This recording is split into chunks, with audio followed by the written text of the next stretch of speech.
So I've been using Balatro to learn how to play poker, but this is the 5th time I've been kicked out of a casino for bringing my own jokers.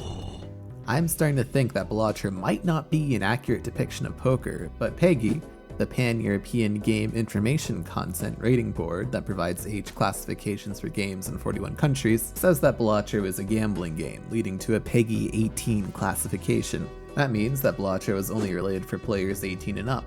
Now, whether or not game stores actually adhere to the PEGI rating is one thing, but they could, theoretically, have gotten into trouble selling a PEGI 18 game to a minor in a country where PEGI is the standard age rating for games. At least that was, until yesterday.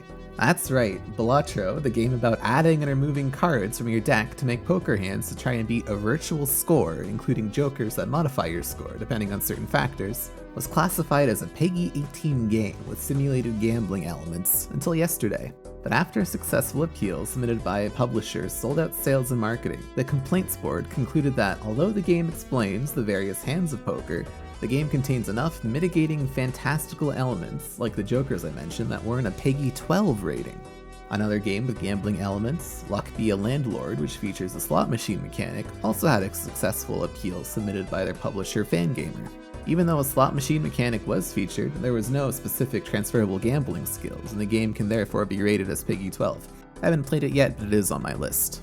This sets a great precedent for games featuring gambling mechanics, since in 2020, games containing content that encourages gambling were all confined to the PEGI 18 category, sharing the space with games that feature things like gross violence and glamorization of illegal activities. Now that these cases have been appealed, PEGI is looking into more granular ways to categorize games with gambling mechanics, keeping in mind that these are games which feature fantasy gambling, not actual gambling. Funny enough, I think my first exposure to gambling was playing in the slot machines in the Pokemon Casino and Pokemon Leaf Green. The old Pokemon games would have been rated as PEGI 18 had they been released today. Now, if only PEGI would look at the loot boxes and other actual gambling mechanics in mainstream sports games. Thanks for sticking around. Maybe this video on screen will be just as interesting for you.